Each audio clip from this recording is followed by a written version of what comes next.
বঙ্গে শীত যখন নিঃশব্দে নেমে আসে, আকাশ বাতাস ভরে ওঠে এক মধুর সুবাসে, নলেন গুড়ের সুবাস। আর সেই গুড়ের সংস্পর্শে জন্ম নেয় এক অপূর্ব মিষ্টি, জয়নগরের মোয়া। খেজুর গাছের বুক চিরে নেমে আসে রস, যেন মাটির হৃদয়ের সুর। শুধু শীতের কয়েকটা সপ্তাহেই পাওয়া যায় এই স্বর্গীয় রস, আর তারই সন্তান নলেন গুড়। গন্ধে রঙে স্বাদে শীতের অমলিন স্বাক্ষর। জয়নগর এক জনপদ, এক ঐতিহ্য। এখানকার মাটি জন্ম দেয় সুগন্ধি কনকচুর। প্রথমে এই কনকচুর চাল শুকিয়ে নেওয়া হয়, আর সেই চাল থেকেই তৈরি হয় আকর্ষণীয় খই। মোয়া তৈরি যেন এক পবিত্র রীতি। গরম গুড়ের ধোঁয়ায় ভেসে ওঠে শৈশবের স্মৃতি। ঘিয়ে ভেজা ঘ্রাণে মন ডুবে যায়।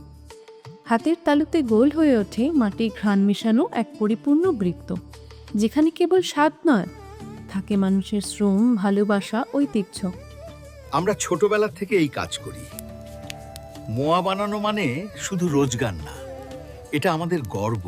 শত বর্ষের ইতিহাস বয়ে বেড়ায় এই মিঠে গোল বলের ভেতর। জয়নগরের মোয়া পেয়েছে জিআই ট্যাগ, তার বিশেষত্বের সরকারি স্বীকৃতি। কালক্রমে বদলেছে প্রজন্ম, কিন্তু বদলায়নি স্বাদের মূলমন্ত্র। ঐতিহ্যকে ধরে রাখা, মাটিকে সম্মান করা। সারা দেশ থেকে অর্ডার আসে। মানুষ আসল জয়নগরের মোয়ার জন্য অপেক্ষা করে। এটাই আমাদের সবচেয়ে বড় পুরস্কার।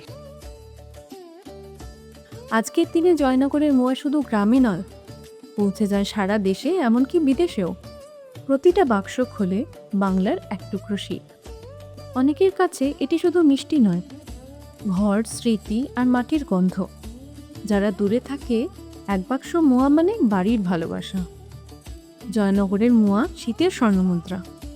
রস, খই আর গুড়ের ছন্দে লিখে যায় বাংলার মাটির কবিতা।